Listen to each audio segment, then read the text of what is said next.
નમસ્કાર, હું છું ડૉક્ટર દ્રષ્ટિ દેવાણી, દ્રષ્ટિ સ્કિન એન્ડ આઈ હોસ્પિટલ રાજકોટથી. આ ફ્લોલેસ શાઇની હેરની સુંદરતા એ કોઈનું પણ મન લુભાવે છે.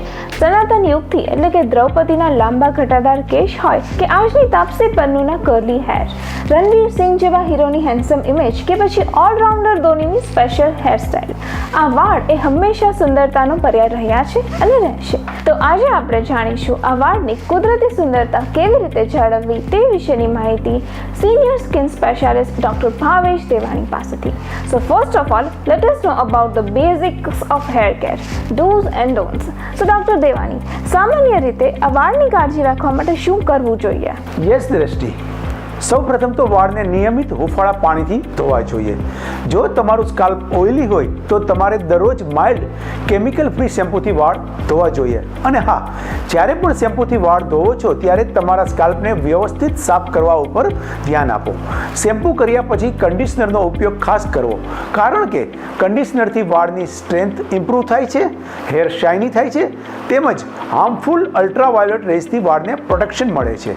શેમ્પૂ અને કન્ડિશનર તમારા વાળના પ્રકાર પ્રમાણે ચૂઝ કરવા જોઈએ. જો તમે વાળને કલર કરતા હોય તો સ્પેશિયલ શેમ્પૂ કે જેને હેર કલર પ્રોટેક્ટિંગ શેમ્પૂ કહેવાય છે એનો ઉપયોગ કરવો જોઈએ. નિયમિતપણે વાળને ટ્રીમ કરવા જોઈએ જેથી કરીને સ્પ્લિટ એન્ડની તકલીફ નિવારી શકાય. જો તમે સ્વિમિંગ કરતા હોય તો સ્વિમિંગ કરતા પહેલાં અને સ્વિમિંગ કરતા બાદ વાળને ધોવા જોઈએ, કારણ કે ક્લોરિનેટેડ પાણીથી વાળને નુકસાન થઈ શકે છે. હા, ખાસ કરીને healthy diet, regular exercise, minimum 10થી 12 ગ્લાસ ઓફ વોટર અને 7થી 8 કલાકની ઊંઘ અને સ્ટ્રેસ ફ્રી લાઈફ એ વાળને તંદુરસ્ત રાખવા માટે ખૂબ જ જરૂરી છે. હવે જાણીએ શું ન કરવું જોઈએ હેલ્ધી હેર માટે.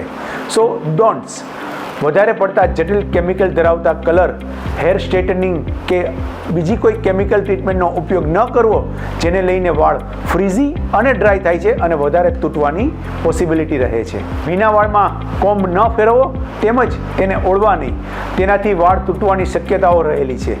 ભીના વાળને નેચરલી ડ્રાય કરવા અને હેર બ્લોઅરનો ઉપયોગ ન કરવો. વાળને એકદમ ટાઈટ ન બાંધવા અને રાત્રે વાળને બાંધીને જ સૂવું. સ્ટ્રેસફુલ લાઈફસ્ટાઈલથી દૂર રહેવું, કેમ કે સ્ટ્રેસ એ વાળ ખરવાનું, વાળ સફેદ થવાનું તેમજ વાળની ચમક ઓછી થવાનું એક મહત્વનું કારણ છે.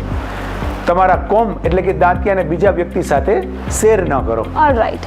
સો હવે બધાને એક કોમન ક્વેશ્ચન હોય છે કે વાળમાં તેલ નાખવું જોઈએ કે નહીં, અને નાખવું તો કયું નાખવું અને ક્યારે નાખવું? ડૉક્ટર દ્રષ્ટિ, તે ખૂબ જ સરસ પ્રશ્ન કર્યો.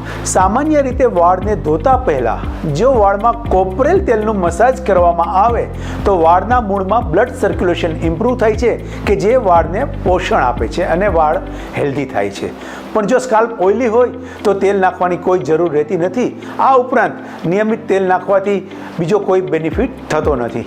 સો ડોક્ટર દેવાણી, હવે હાલમાં ઓલમોસ્ટ દરેક વ્યક્તિઓને હેરફોલની એટલે કે વાળ ખરવાની ફરિયાદ હોય છે, તો એના વિશે થોડી માહિતી આપો. હા, વાળ ખરવાના ઘણા બધા કારણો હોય છે.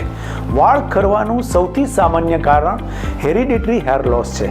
મેલમાં તેને મેલ પેટર્ન હેર લોસ અથવા એન્ડ્રોજેનેટિક એલોપેશિયા કહેવામાં આવે છે, જ્યારે ફિમેલમાં ફિમેલ પેટર્ન હેર લોસ કહે છે. ફિમેલમાં કોમન હેર લોસના કારણોમાં ચાઇલ્ડબર્થ પછીના થોડા મહિના પછી, લોહ તત્વની ખામી, છેલ્લા 6 મહિનામાં કોઈ મેજર ઓપરેશન કરાવેલ હોય અથવા હોર્મોનલ ઇમ્બેલેન્સ જેવા કે થાઇરોઇડ, PCOS વગેરેથી પણ હેર લોસ થઈ શકે છે. આ ઉપરાંત કેટલાક સ્કિન ડિઝીઝ જેવા કે alopecia એરિએટા, scalp fungal infection, psoriasis વગેરેમાં પણ વાળ ખરવાની સમસ્યા રહે છે. તમારી લાઈફસ્ટાઈલમાં જો સ્ટ્રેસ, અપૂરતી ઊંઘ, સતત લાંબા સમય સુધી ઉપવાસ કે ક્રેશ ડાયટિંગ હોય અથવા વધારે પડતી કેમિકલ ટ્રીટમેન્ટ જો વાળમાં કોઈ કરવામાં આવે તો પણ વાળ વધારે ખરી શકે છે. અમુક દવાઓ જેવી કે કેન્સરની દવા, એન્ટીકોગ્યુલન્ટ્સ, બીટા બ્લોકર વગેરેથી પણ વાળ ખરી શકે છે. જેથી જ્યારે પણ હેરફોલની ફરિયાદ હોય ત્યારે સર્વપ્રથમ તો હેરફોલનું કારણ જાણવું જરૂરી છે અને ફક્ત શેમ્પૂ બદલવાથી કે તેલ બદલવાથી હેરફોલ અટકાવી ન શકાય. તેના માટે સ્કિન સ્પેશિયાલિસ્ટ સ્પેશિયાલિસ્ટને મળી સર્વપ્રથમ તો હેરફોલનું કારણ અથવા તો તેનું નિદાન કરી અને તે મુજબની તેની સારવાર કરાવવી જોઈએ. ઓકે, સો હેરફોલ માટેની સારવાર શું હોય અને કયા કયા પ્રકારની હોય? સર્વપ્રથમ તો હેરફોલની સારવાર માટે તેનું કારણ જાણવું ખૂબ જ જરૂરી છે. હેરફોલનું કારણ જાણ્યા બાદ હેરફોલની સારવાર સામાન્ય રીતે નીચેના તબક્કાઓમાં કરવામાં આવે છે.